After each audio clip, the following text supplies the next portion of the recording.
नमस्कार, स्वागत है आप सभी का BNB 24 न्यूज़ में। और आज की खास बातचीत में हम आए हैं। हमारे बीच में एक खास मेहमान है मनोज कुमार झा जी, और ये जन स्वराज पार्टी के सदस्यता जो है लिए हुए हैं और उनके कार्यकर्ता भी हैं। तो सर, आपका स्वागत है, बहुत बहुत स्वागत है सर। आप जी, आपको भी बहुत बहुत नमस्कार। आपने आके यहाँ इंटरव्यू जन स्वराज के बारे में जानकारी लेने के लिए आए हैं, इसके लिए मैं आपको बहुत बहुत धन्यवाद और आभार व्यक्त। मनोज जी, आपसे हम एक चीज़ जानना चाहते हैं कि जन स्वराज पार्टी से पहले आप, जैसे कि हम लोग जानते हैं कि आप बीजेपी में थे, तो बीजेपी में आपको क्या कुछ नज़र आया जिसकी वजह से आप बीजेपी को छोड़ करके जन स्वराज में आप जो है अपना सदस्यता ग्रहण किए और कार्यकर्ता के रूप में आप काम कर रहे हैं? जी, बीजेपी में मैं जिस समय में आया था 2016 ईस्वी में, तो हम लोग एक सेवा के भावना से बीजेपी में आए थे,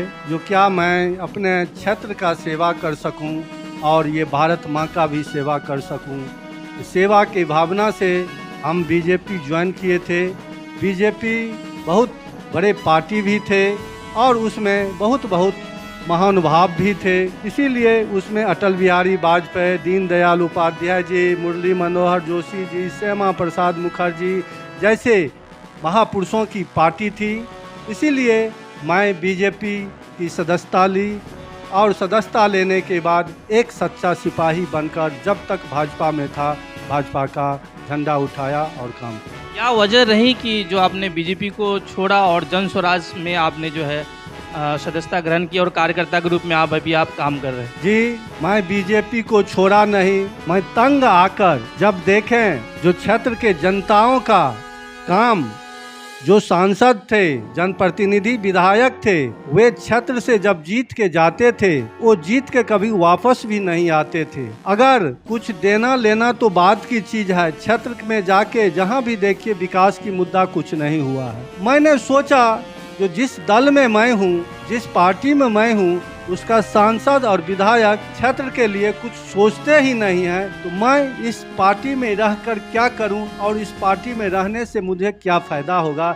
जो क्षेत्र का विकास ही नहीं होगा, इसमें मैं रह के क्या करूं। इसीलिए मैं भाजपा को छोड़कर और प्रशांत किशोर जी के पास 2023 ईस्वी में जब पार्टी भी नहीं बनी थी, पार्टी के जन स्वराज नाम भी नहीं रखा गया था, उस समय में हम लोग प्रशांत जी से दरभंगा में मिले और प्रशांत जी ने हम लोग को आश्वासन दिए जो पद यात्रा 2 अक्टूबर से हम लोग भितरवा आश्रम से कर रहे हैं और चाहते हैं कि इस देश, इस राज्य की दशा और दिशा, गरीबी की बदहाली सुधारूं। इसमें हम लोग जन पद यात्रा शुरू कर रहे हैं भितरवा आश्रम से और लोगों को जगाने का काम करेंगे। तो ये जन स्वराज से आपका जुड़ने का जो है मुख्य उद्देश्य क्या है? आपका अपना पर्सनल मुख्य उद्देश्य क्या है कि जो आप जन स्वराज से जुड़ रहे हैं? मेरा पर्सनल कुछ भी मान लीजिए सोच नहीं है जो मैं पर्सनली करूं। मैं सेवा की भावना से बोला, जो सेवा की भावना से इसमें आया था और जन स्वराज में भी सेवा की भावना से आए हैं। जब प्रशांत किशोर जी जैसे राजनीतिक, कूटनीतिक व्यक्ति बिहार के दशा दिशा सुधारने के लिए अगर काम कर रहे हैं, तो हम लोग को भी इच्छा हुआ जो ये जब प्रशांत किशोर जी जैसे आदमी 13 करोड़ जनता के लिए बिहार को दशा दिशा बदहाली को सुधारने के लिए पदयात्रा के माध्यम से लोगों को जगाने का काम करेंगे, तो मैं भी इसमें क्यों नहीं सहयोग करूं। इसीलिए प्रशांत किशोर जी के साथ भितरवा आश्रम में पद यात्रा में शामिल हुआ और उस दिन से प्रशांत जी के साथ और जन स्वराज का झंडा लेके बुलंद कर रहे हैं। जन स्वराज ने ही मुझे, प्रशांत जी ने ही मुझे दरभंगा का दायुक्त जिला उपाध्यक्ष का पोस्ट पर दिए हैं कि मनोज जी, जिला का ये जो है उपाध्यक्ष आपको बना रहे हैं। जन स्वराज कैसे मजबूत होगी वो आप लोग को कंधे पर दे रहे हैं और लोगों को जगाने का काम आप लोग करिए। बिहार विधानसभा चुनाव नज़दीक आ रहा है और इस बिहार विधान जो है चुनाव में 243 सीट है और इन 243 सीट में आपको क्या लग रहा है कि जन स्वराज जो है अपना जो है विधायक जो है वो पार्टी में खड़े कर पाएंगे और इस बार जो जन स्वराज चुनाव लड़ रही है क्या? जी, जन स्वराज 242 नहीं 243 विधानसभा का चुनाव लड़ेगी और लड़ेगी नहीं। जीत का खाका भी प्रशांत किशोर जी ने बना दिए हैं कि मुझे लड़ना और लड़ाना नहीं है। जीत का खाका ले आए हुए हैं और जीत के यहाँ से बिहार विधानसभा में जाऊंगा और 13 करोड़ जनता की जो स्थिति है उसको मैं सुधार के रहूंगा। अपनी सरकार इस बार 2025 विधानसभा में मैं जन स्वराज की सरकार भी बनाऊंगा और लोगों की दशा दिशा जो है इस दशा दिशा को सुधारने के काम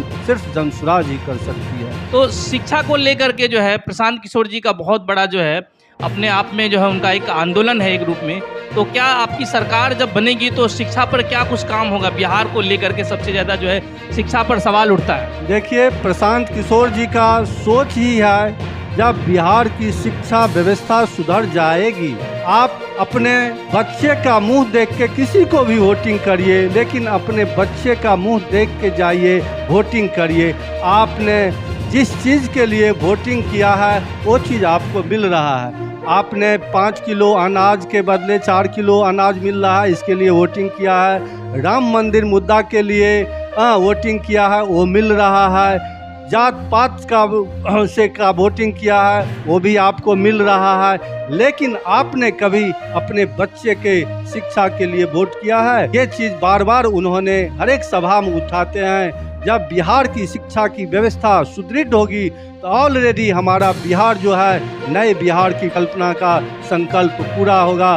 प्रशांत किशोर जी ये भी कहते हैं जब जन स्वराज की सरकार बनेगी 2025 ईस्वी में तो हर एक प्रखंड में जो है सो मैं 5 मॉडर्न स्कूल जो है सो नेतरहाट के तर्ज पर जो है मैं हर एक प्रखंड में 5-5 स्कूल बनाने का काम करूंगा। प्रशांत किशोर जी का तो यही दूरदर्शी सोच है। बिहार का जो बदहाली है, बिहार में जो है बाढ़ आता है, बांध नहीं बन पाता है अच्छे से। उसके बाद शिक्षा का तो हाल आप देख ही रहे हैं हर जगह। और दूसरी बात जो है बाढ़ की वजह से जो है और जहाँ जहाँ पर पुल का निर्माण हो रहा है लगातार पुल का जो है गिरना जारी है और लगातार पुल जो गिर रहा है इसको आप किसको जिम्मेदार ठहराते हैं? देखिए विनोद जी, आपने 2-3 प्रश्न इसमें कर दिए। सबसे पहले तो मान लीजिए ये आपका पुल का हुआ, भ्रष्टाचार का हुआ। ये पुल जो टूट रहा है तो पुल टूटने का कारण क्या है तो आप भी जानते हैं। जो अंग्रेजों जमाने का पुल अभी तक रख रखाव के कारण, बिहार सरकार की नाकामी के कारण बिहार की जो बदहाली है उस बदहाली का जिम्मेवार कौन है? इस बदहाली का जिम्मेवार कांग्रेस, लालू, नीतीश और भाजपा। ये 50 वर्ष 60 वर्ष से ये 3-4 पार्टियों का राज बिहार में चल रहा है। आज 32 वर्ष से तो आप जानते हैं किसकी राज है, किसकी शासन है? लालू की शासन है और नीतीश की शासन है, बीजेपी की शासन है। लेकिन इन्होंने आज तक क्या काम किया है ये तो जानते हैं। जो पथ मंत्री कौन था इससे पहले? तेजस्वी यादव। उससे पहले पथ मंत्री कौन था? नंद किशोर यादव। ये तो भाजपा, बीजेपी भाजपा पलट के उधर पलट के इधर। नीतीश कुमार जी पलटू राम की तरह जा रहे हैं, आ रहे हैं, कर रहे हैं। लेकिन बिहार की जनता की क्या दोष है? इस 13 करोड़ जनता के कहीं दोष नहीं। 13 करोड़ जनता ने विश्वास करके नीतीश को और बीजेपी को वोट दिया है, लालू को वोट किया है। लेकिन ये जनता बेचारे क्या करेंगे कि कोई ऑप्शन तो नहीं मिलता था। लेकिन 2025 ईस्वी में तीसरा विकल्प के रूप में जन स्वराज के सूत्रधार प्रशांत किशोर जी आए हैं। 5% लोगों में ये खास करके उम्मीद जगा है कि हमारा बिहार का एक मसीहा बेटा आया है जो बिहार को सुधारने का काम प्रशांत किशोर जी करेंगे। और उनके नेतृत्व में जो बिहार बनेगी उस बिहार में जितना भी पुल पुलिया सड़क जो भी है सारा चीज़ का भ्रष्टाचार, जब ये भ्रष्टाचार मिटेगी तो सारा चीज़ मिट के समाप्त हो जाएगा और जन स्वराज की सरकार बनेगी, जनता की सरकार बिहार में बनेगी तो एकदम कहीं कुछ दिक्कत नहीं होगा। सारा कुछ जो है सो एक सर्वांगीण विकास होगा और जन स्वराज का यही सोच है, यही परिकल्पना है। इसी के साथ जन स्वराज 2025 में सरकार अपना बनाएगी। सरकार बनाने के बाद देखिएगा 1 साल के अंदर में कुछ हो कि नहीं हो। प्रशांत किशोर जी बार बार कहते हैं जो मैं कुछ दूं कि नहीं दूं, लेकिन आपके बाल बच्चे बाहर में जो रहते हैं उसको मैं 1 साल के अंदर में वापस लाऊंगा। आपके प्रखंड में 10-15 हज़ार की नौकरी उसको उसी प्रखंड में मैं दिलाने का काम करूंगा। सबसे बड़ी बात है कि बिहार में जो है मजदूर बहुत ज़्यादा है और यहाँ से मजदूर पलायन करते हैं और इस मजदूर की जो बच्चे होते हैं पैसे की वजह से जो है इलाज नहीं हो पाता है। और आज हम देखते हैं कि नीट के एग्ज़ाम में जो है वो पेपर लीक का जो मामला आया है, क्या आपको लगता है कि प्रशांत जी का जब सरकार बनेगी तो ये सब नीट का मामला, ये सब जो पेपर लीक का मामला होता है जिसकी वजह से जो सही डॉक्टर होना चाहिए था, जो बनना चाहिए था, गरीब मजदूर का बच्चा तो वैसे ही डॉक्टर नहीं बन पा रहा है, लेकिन इसका कोई उपाय हल निकलेगा? जी, जब स्वराज की सरकार बनेगी ये तो जानते हैं, जो नीट पेपर और नेट पेपर 2 पेपर जो आखिर लीक हुआ है, लीक आज से लीक नहीं हुआ है, लीक तो सदियों से हो रहा है। कांग्रेस के राज में भी लीक होता था, लालू के राज में भी लीक होता था और नीतीश के राज में भी या बीजेपी के राज में भी लीक होता है। अभी आप जानिए, जो अभी भारत के शिक्षा मंत्री कौन है? धर्मेंद्र प्रधान शिक्षा मंत्री है। आज नीट का पेपर लीक हुआ है। नीट का पेपर कोई ऐसी नहीं है जो 1 आदमी 2 आदमी का काम नहीं है जो लीक कर देगा, आउट हो जाएगा। जब इसका नेटवर्क है, एक नेटवर्क है, ऊपर से लेके केंद्र से लेके राज्य तक दोनों आदमी का रैकेट चल रहा है। चाहे जो भी नीट किया, हर एक परीक्षा बीपीएससी का देख लीजिए, परीक्षा हुआ है स्टूडेंट का, टीचर का, उसमें क्या दशा हुआ है, उसमें भी तो वही हाल है। परीक्षा लेने के बावजूद भी उसका क्वेश्चन आउट हो गया, पहले ही एग्जामिनेशन को एग्जाम के बाद कैंसिल करवा दिया। यही तो बिहार सरकार है, केंद्र सरकार का यही तो सोच है। बच्चे कितना भर रात जो बच्चा पढ़ के सब कुछ करके जाता है, हर एक बाप माँ का एक अरमान रहता है जो मेरा बेटा डॉक्टर बने, मेरा बेटा इंजीनियर बने, मेरा बेटा कलेक्टर बने, मेरा बेटा टीचर बने। लेकिन ये रैकेट जो है, ये 2 नंबर का काम जो करता है, वो क्या करता है, अच्छे विद्यार्थी को जो है सारा चीज सुपरा को साफ कर देता है और 40 लाख 50 लाख रुपया में एक नीट का पेपर बेचता है। कोई एक आदमी बेचता है? ये बिहार सरकार बेचता है या केंद्र सारा का संलिप्त है? सारा कुछ उसमें सबका जो है सो एकदम मिला हुआ है, मिली भगत है। यही मिली भगत से सारा क्वेश्चन आउट होता है। आउट पहले ही हो जाता है, आउट नहीं है जो 1 दिन पहले हुआ, आउट 1 महीना पहले हुआ है। उस बच्चे को क्वेश्चन को रटाया, आंसर को रटाया गया, रटाने के बाद जो है आज देख लीजिए 720 नंबर का क्वेश्चन रहता है और 720 नंबर मार्क्स आया है। वो 1 बच्चे 2 बच्चे के नहीं, 60 बच्चे को ऐसे करके जो है सो इस तरह आया है। ये किसका काम है? ये बिहार सरकार और केंद्र सरकार दोनों को मिली भगत है। इसमें बड़े बड़े सफ़ेद पोस्ट के आदमी वो मिली भगत में हैं। यही इसका तो काम है। अच्छे बच्चे क्या करेंगे? पढ़ लिख के क्या करेंगे? पढ़ लिख के जो इंसान है कहता है रोड पर बुआ रहा है, और जो आदमी नहीं पढ़ा लिखा रहता है, पैसा वाला आदमी है, वो आदमी को बेटा डॉक्टर बनता है, इंजीनियर बनता है, कलेक्टर बनता है। यही तो बिहार की दशा दिशा है। बिहार में जब अच्छे आदमी चुन के आएंगे, प्रशांत जी हमारा क्या कहते हैं, जो बिहार में जब अच्छे आदमी चुन के आएंगे तो अच्छे काम होगा। तो ये अच्छे आदमी, अच्छे डॉक्टर आएंगे तब ना अच्छे, मान लीजिए स्वास्थ्य व्यवस्था को अच्छे करेंगे, जब अच्छे शिक्षा व्यवस्था को अच्छे करेंगे। तो जब अच्छे आदमी चुन के आ ही नहीं रहे हैं, सारा मिली भगत से मान लीजिए काम हो रहा है, इसमें क्या कहिएगा? इसमें तो सारा भ्रष्टाचारी में सारा लिप्त है। देश की स्थिति इतना जर्जर है जो आपको पूछने लायक नहीं। कहिए क्या कहिएगा? देश बाहर जा रहा है, कैसा विकराल झूठ का कह रहा है जो मेरा जीडीपी इतना, ये इतना। लेकिन बिहार की दशा जो है, दिशा जो है, बदहाली जो है सिर्फ भगवान भरोसे चल रही है। प्रशांत किशोर, हमें यही लगता है जो सभी में उम्मीद है, एक बच्चा में भी उम्मीद है, एक बूढ़े में भी उम्मीद है, एक नौजवान में भी उम्मीद है, एक महिला में भी उम्मीद है, सभी में उम्मीद यही है जो प्रशांत किशोर जी अगर बिहार की में सरकार जनसुराज की बनती है, आएंगे तो हमारा तारनहार, बिहार के तारनहार यही जनसुराज होंगे और जनसुराज ही है बिहार की नैया को बेड़ा पार। आपको क्या लगता है सर कि दरभंगा एम्स क्या मसला है? हम लोग को तो यही लगता है जो दरभंगा एम्स, ये मुद्दा भारत सरकार की मुद्दा थी और बिहार सरकार की मुद्दा थी। जब नीतीश कुमार और नरेंद्र मोदी की सरकार बिहार में भी सरकार में थे, उस समय में ये आया जो बिहार में एम्स का जो है निर्माण हो रहा है और उद्घाटन करने के लिए भारत के माननीय प्रधानमंत्री श्री नरेंद्र मोदी जी आएंगे। हम लोग आज 4, 5 साल 6 साल से केवल सुन रहे हैं जो आज मेडिकल ग्राउंड में जो है सो ये एम्स बनेगी, उसके बाद जो है ये सोहन चला गया, सोहन में बनेगी। अरे भैया कहीं सोहन बने या मेडिकल मान लीजिए ग्राउंड में बने, लेकिन कहीं तो एम्स बने। लेकिन मुद्दा जब बिहार सरकार नीतीश कुमार के साथ रहते हैं तो ये मुद्दा मान लीजिए गुम हो जाता है। जब नीतीश कुमार के साथ से बिहार सरकार नीतीश कुमार जी हटते हैं तो ये मुद्दा जो है तो चालू हो जाता है। यही तो कहानी चल रही है। आज हमारे कार्यकारिणी जदयू के प्रदेश अध्यक्ष माननीय संजय झा जी भी हैं, वो मान लीजिए दरभंगा का भी राजनीति करते थे, मधुबनी का मिथिला का भी राजनीति करते थे।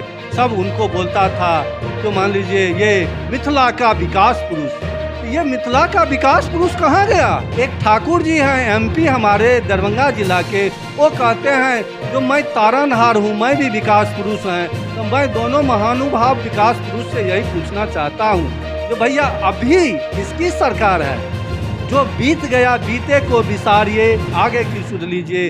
अभी तो आपकी सरकार है, केंद्र में भी आपकी सरकार है और राज्य में भी आप सरकार हैं। अभी दोनों आदमी ठाकुर जी एमएलए हैं और मिथिला के महापुरुष कहलाने वाले माननीय संजय झा भी अब मान लीजिए राज्यसभा में गए हैं और जदयू का जो है भी हैं, कार्यकारिणी अध्यक्ष भी हैं, राष्ट्रीय अध्यक्ष हैं। अभी तो ये मुद्दा सुनते हैं जो बिहार विधानसभा का इलेक्शन आया है तो सुनते हैं जो संजय झा जी दिल्ली गए हैं, मिल रहे हैं, अभी तो मिल ही रहे हैं, अभी सुनते रहिए। दरभंगा का विकास देखिए, दो माननीय ने दरभंगा का विकास को बर्बाद करके रख दिया है।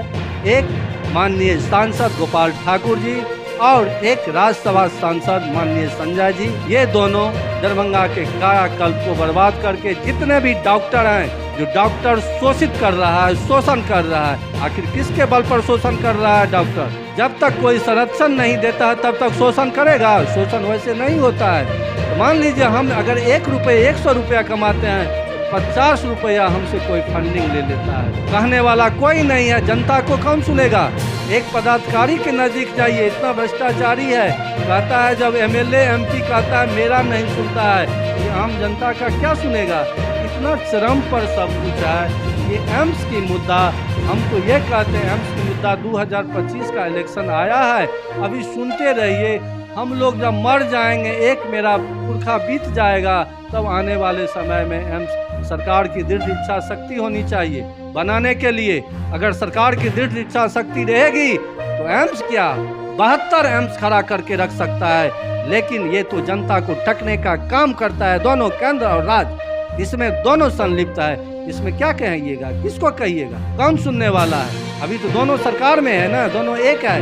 इस मुद्दा को अब लेट क्यों होता है। अब तो जितना जल्दी हो एम्स का निर्माण होनी चाहिए और काम शुरू हो जाना चाहिए। गोराबोराम प्रखंड क्षेत्र में एक गांव आता है बरधा, और उस बरधा गांव में पिछले दिनों में ये मैं भी कवर किया हूँ इसको, एक बच्चे का जो है 13 साल का बच्चा था, उसका सर्पदंश हो गया और सर्पदंश की वजह से जो है गोराबोराम प्राथमिक चिकित्सा केंद्र में उसका जो है इलाज के लिए लेके गया और वहाँ पर जो है ज़रूरी सामग्री नहीं होने की वजह से जो है वो उनको रेफ़र कर दिया गया, बिरोल लेके आ गया और बिरोल में इलाज के वक्त में ही जो है बच्चे की मौत हो गई और कोई भी इलाज सही तरीके से नहीं हो पाया।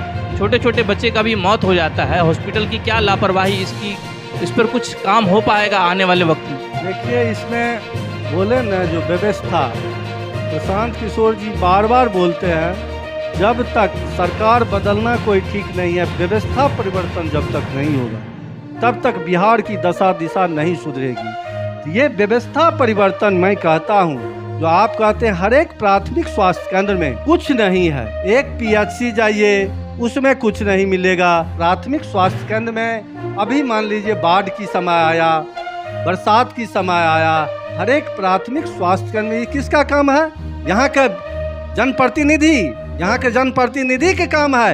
ये जितने भी स्वास्थ्य केंद्र हैं वो बैठक करे और बैठक करके सारा जितने भी डॉक्टर हैं डॉक्टर के साथ, चिकित्सक के साथ, यहाँ के जो भी मान लीजिए विधायक हैं, सांसद हैं, वो बैठक करें। बैठक करने के बाद सारा दिशा निर्देश, उसी की सरकार है ना, लिखें, स्वास्थ्य विभाग को लिखें और अवेलेबल करा दे। हम केवल डॉक्टर पर ही दोष नहीं दे सकते हैं, हम जनप्रतिनिधि पर दोष देते हैं। वैसा 10 जनप्रतिनिधि को चुन के हम लोग भेजते हैं, जो जनप्रतिनिधि हम लोग को उम्मीद के बाहर हो जाता है और काम करने के लिए क्या, क्षेत्र में किसी से मिलने के लिए भी दुख सुख में नहीं जाता है। तो मान लीजिए कहते हैं ये काम तो जनप्रतिनिधि का है, जनप्रतिनिधि प्रत्येक स्वास्थ्य केंद्र की डॉक्टर का बैठक करेगा। अब बैठक करके क्या कमी है?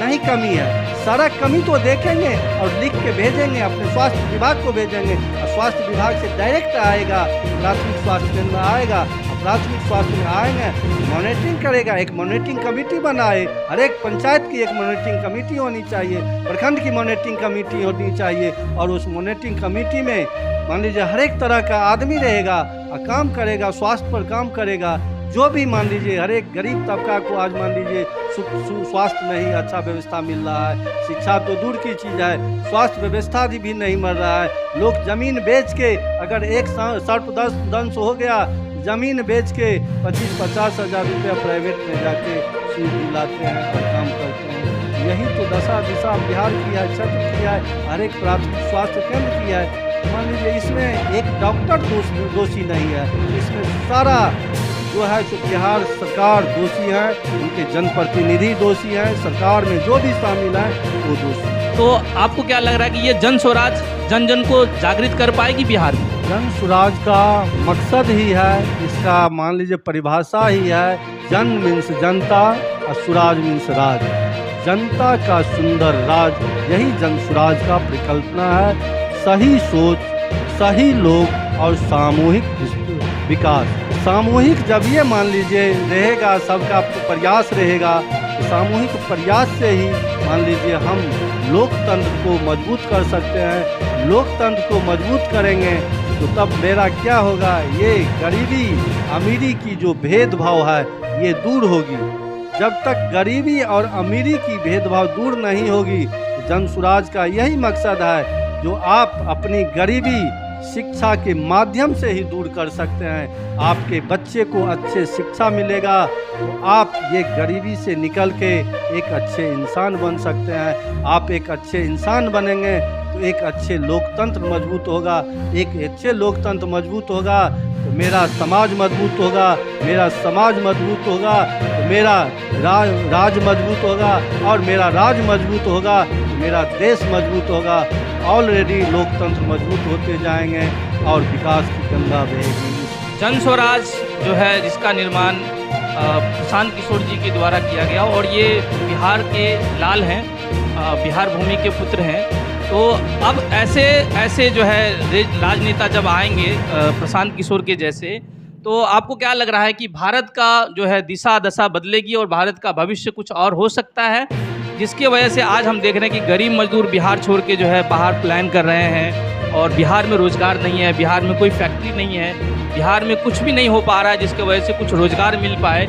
और यहाँ पर सबसे ज़्यादा जो है वो बाढ़ क्षेत्र है, ये बिहार में हर जगह पानी आती है, जैसे ही पानी आती है सब कुछ ले डूबता है। तो इसका कोई अस्थाई समाधान निकाल पाएंगे प्रशांत किशोर जी?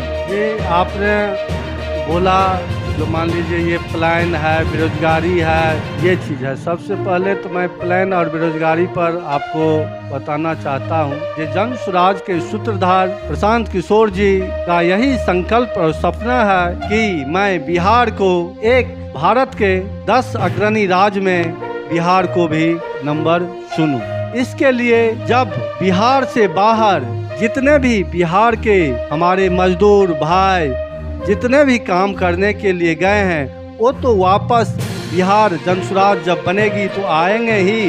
हम हर एक प्रखंड में उसको 10-20 हज़ार की नौकरी तो देंगे ही, लेकिन मैं वैसा बिहार बनाना चाहता हूँ जिस बिहार में भारत के विभिन्न कोनों से, विभिन्न राज्यों से बिहार में जब काम करने के लिए आएगा, तब मैं सोचूंगा जो बिहार भारत के 10 अग्रणी राज्य में शामिल हो गया है। यही उनका परिकल्पना, यही उनका सपना भी है। जब तक बिहार का विकास नहीं होगा तब तक देश का विकास नहीं होगा। बिहार आज मजदूरों का फैक्ट्री बन के रह गया है। बिहार जहाँ भी जाइए सभी आदमी मजदूर कहाँ से आ रहा है तो बिहार से बोलेगा आ रहा है। आज बस का बस देखिए, पंजाब से, हरियाणा से, दिल्ली से, गुजरात से बस आ रही है। यहाँ जो है बेरियां की तरह उस बस पर ढोके जा रहा है आदमी। कहाँ तो पंजाब जा रहे हैं धन रोपनी के लिए, कहाँ जा रहे हैं हरियाणा जा रहे हैं धन रोपनी के लिए। ये बिहार की ये दशा है, दिशा है। इसमें तो कारण शिक्षा की है। आज कोई भी नेता ये नहीं चाहता हो जो हम इस गरीब को शिक्षा दिलवाएं, अच्छे शिक्षा दूं। जब अच्छे शिक्षा मिल जाएगा तो भेड़ बकरी की तरह ये मजदूर बन के बाहर नहीं जाएंगे। आज पढ़े लिखे आदमी भी आज बाहर जा रहे हैं, पढ़ने के लिए जा रहे हैं। बिहार में शिक्षा व्यवस्था अच्छी नहीं है, पढ़ने के लिए जा रहे हैं तो सारा बाहर में ही सेटल कर रहे हैं, बिहार आने का नाम ही नहीं कर रहे हैं। मजदूर भाई हमारे जो बाहर जा रहे हैं वो भी खास करके बाहर में ही रह रहे हैं। जो बिहार में मैं जाके क्या करूं, बिहार में तो कुछ है ही नहीं। बिहार में सिर्फ पानी और बालू भी जो है तो मान लीजिए उतना महंगा है जो काम नहीं। अब पानी का देख लीजिए क्या स्थिति है। अभी पानी, इतना पानी आया है जो हर एक क्षेत्र, देहाती क्षेत्र में जाइए, देहाती क्षेत्र के जितने भी मजदूर हैं सब बाहर जा रहे हैं। जो अब क्या करेंगे, कुछ है ही नहीं। यही चीज़ बाढ़ का जब तक अस्थायी समाधान, नेता तो बोलते हैं जो हम बाढ़ का अस्थायी समाधान करेंगे, लेकिन आज मान लीजिए कितने साल हो गया बिहार को आज़ाद होते हुए। 1947 ईस्वी में भारत आज़ाद हुआ। 1947 ईस्वी से अभी तक ये जो भारत की दशा और दिशा, खासकर बिहार, मान लीजिए 60-65 के दशक तक भारत में 10 अग्रणी राज्य में इसका गिनती होता था। लेकिन ये 40-45 वर्ष में भारत अभी 28वां पायदान पर, 29वां पायदान पर अभी है। आखिर किसकी देन है? ये बिहार सरकार की देन है।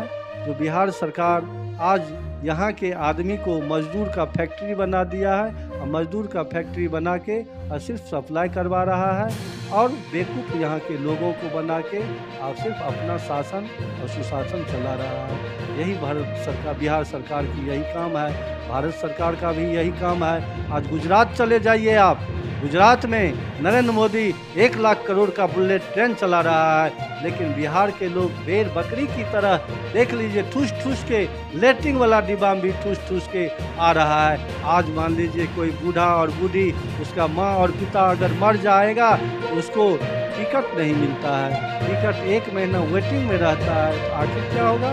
उसका बाप माँ को आग देने वाला कोई नहीं मिलता है। तो बिहार की ये दशा दिशा केंद्र सरकार और राज्य सरकार मिल के बना दिया है। लेकिन हमारे प्रशांत किशोर जी का सपना है जो बिहार में जब जनसुराज की सरकार बनेगी, जनसुराज की सरकार बनेगी तो हम लोग का जितना भी वादा है वे वादा हम लोग पूरा करेंगे। और कुछ सबसे पहले हम लोग शिक्षा व्यवस्था को सुदृढ़ करेंगे, लाइन की समस्या जो है उसको मान लीजिए सुदृढ़ करेंगे। यही तो हमारे प्रशांत किशोर जी का यही सपना है, यही संकल्प भी। बहुत बहुत धन्यवाद हमसे बातचीत करने के लिए और देखते रहिए BNB 24 न्यूज़। नमस्कार।